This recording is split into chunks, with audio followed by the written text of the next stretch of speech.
அருமை தமிழர்களே, அன்பான வணக்கங்கள். நம்ம இந்தியாவில் பிஸ்கட் சாப்பிடாதவங்களே யாரும் இருக்க மாட்டாங்க அப்படின்னே சொல்லலாம். இல்லை, நம்மளே வாங்கி சாப்பிட்ருப்போம். இல்லை நாம் குழந்தையாக இருந்தப்போ நமக்கு அப்பா அம்மா வாங்கி கொடுத்துருப்பாங்க. வீட்டுக்கு யாராவது உறவுக்காரங்க வராங்க, நண்பர்கள் வராங்க அப்படின்னா அவங்களும் பிஸ்கட் பேக்கெட் வாங்கிட்டு தான் வருவாங்க. வீட்டில் பிள்ளைகள் இருக்குது அப்படின்னா பிஸ்கட் சாப்பிடாதவங்க யாருமே இருக்க மாட்டாங்க. இதில் ஒரு குறிப்பிட்ட பிஸ்கட் மட்டும் ஒரு காலத்தில் அது 5 ரூபா இருந்தது. அப்போ பெட்ரோல் விலை 20 ரூபா. நான் கூட சாப்பிட்ருக்கிறேன். நானே 5 ரூபாய்க்கு அந்த பிஸ்கட் பேக்கெட்டும் நான் வாங்கியிருக்கிறேன். 20 ரூபாய்க்கு பெட்ரோல் போட்ட அனுபவமும் எனக்கு உண்டு. ஆனால் இன்றைக்கி பெட்ரோல் 100 ரூபா தாண்டிடுச்சு. ஆனால் அந்த குறிப்பிட்ட பிஸ்கட் பேக்கெட் மட்டும் இன்றைக்கும் 5 ரூபா தான். மிகப்பெரிய அளவில் அந்த பிஸ்கட் பேக்கெட் விற்பனை ஆகிறது. இன்றைக்கு கூட அது மிகப்பெரிய விற்பனை ஆகிறது. ஆனால் அது நஷ்டத்தில் போகுது, அவர் அதை மூடிடலான்னு பார்க்குறாரு அப்படின்லாம் கூட அதை பற்றின கட்டுரைகள்லாம் வந்தது. ஆனால் மற்ற பிஸ்கட் நிறுவனங்களை விட மிகப்பெரிய அளவிலே அவர்களுடைய இது விற்பனையாகி கொண்டு இருக்கிறது. அவர்கிட்ட கேட்குறாங்க, எப்படி உங்களால் இதே விலைக்கு தர முடியுது?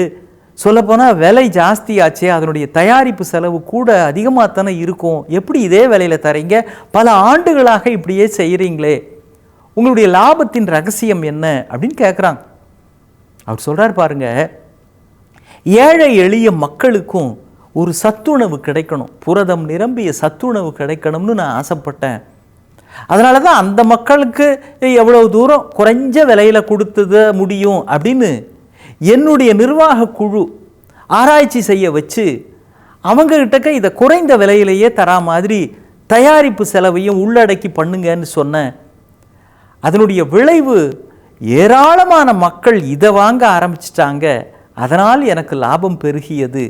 நிறைய பேருக்கு இது பயன் தர வேண்டும்ன்றதுக்காகத்தான் குறைந்த விலையில் விற்கிறேனே தவிர லாபம் என் நோக்கம் அல்ல. ஆனால் நிறைய பேருக்கு இது பயன்படுகிற காரணத்தினால் எனக்கு லாபம் அதிகமாகிவிட்டது அப்படின்னார். எப்பேற்பட்ட வார்த்தை! தனக்கு லாபம் வரணும் அப்படின்றதுக்காக ஒரு விற்பனையையோ ஒரு தொழிலையோ செய்கிற பொழுது பெரிய அளவில் லாபம் வருவது இல்லை. ஆனால் இது ஏதோ ஒரு வகையிலே மக்களுக்கு பயன் தர வேண்டும்ன்றதுக்காக நான் நஷ்டப்பட்டாலும் பரவாயில்லன்னு சில மனிதர்கள் நினைக்கிறார்கள். சில வியாபாரிகள் இருக்கிறார்கள்.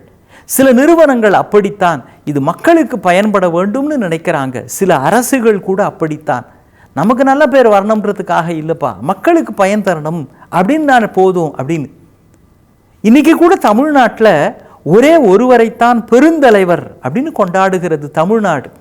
தலைமுறை தலைமுறையாக அந்த மனிதர் நம்மை விட்டு பிரிந்து பல ஆண்டுகள் ஆனாலும் கூட இன்றைக்கும் தலைமுறை தலைமுறையாக அவரை கொண்டாடுகிறோம். பெருந்தலைவருங்கிற பெயரால் சொல்லப்படுகிறவர் அவர் ஒருவர் தான்.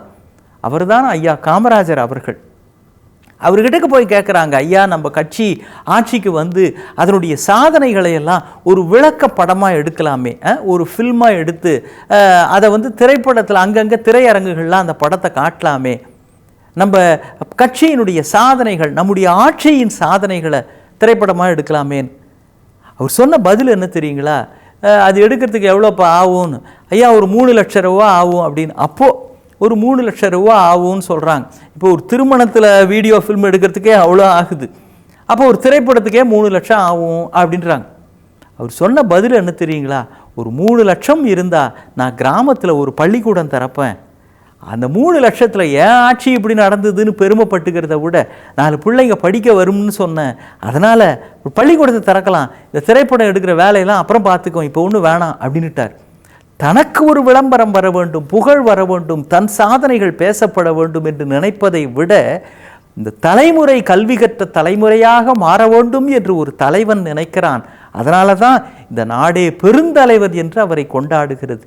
அப்போ யாரெல்லாம் தன்னுடைய லாபத்தை விட பிறருக்கு பயன்பட வேண்டும் என்று நினைக்கிறார்களோ அவர்களைத்தான் சமுதாயம் என்றென்றைக்கும் உச்சத்திலே வைத்து கொண்டாடுகிறது.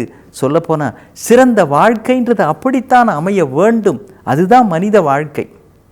சாடியோ மானே அப்படின்றவர் தான் ஆப்பிரிக்க விளையாட்டு வீரர். அவருக்கு ஒரு மாத வருமானம் 1 பில்லியன் அப்படின்றார். அதாவது அவருக்கு இந்த விளையாட்டு மூலமாக, அது ஜெயிக்கிறது மூலமாக, அவர் நடிக்கிற அந்த விளம்பர படங்கள் மூலமாகலாம் அவருக்கு மாத வருமானம் 1 பில்லியன். ஆனால் அவர் மிகப்பெரிய அளவிலே அந்த மக்களால் கொண்டாடப்படுறார்.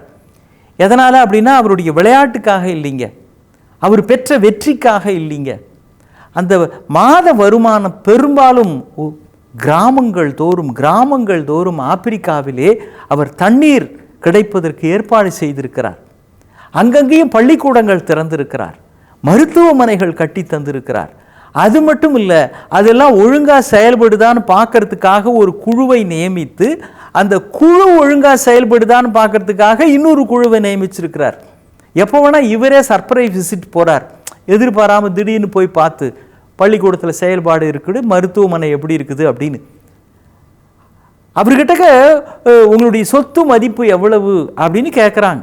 அவர் சொல்கிறாரு, என்னால் 15 ஜெட் விமானங்கள் வாங்க முடியும், என்னால் ஆயிரக்கணக்கான டயமண்ட் வாட்ச் வாங்க முடியும், என்னால் ஒவ்வொரு மணி நேரத்திற்கும் விதம் விதமான விலை உயர்ந்த கோட் சூட் அணிய முடியும், இப்படியே ஒரு முறை அணிந்ததை மீண்டும் ஆயுள் முழுவதும் அணியாமல் புதிதாக வாங்கி கொண்டே இருக்க முடியும், அவ்வளவு இருக்கிறது என்னிடம்.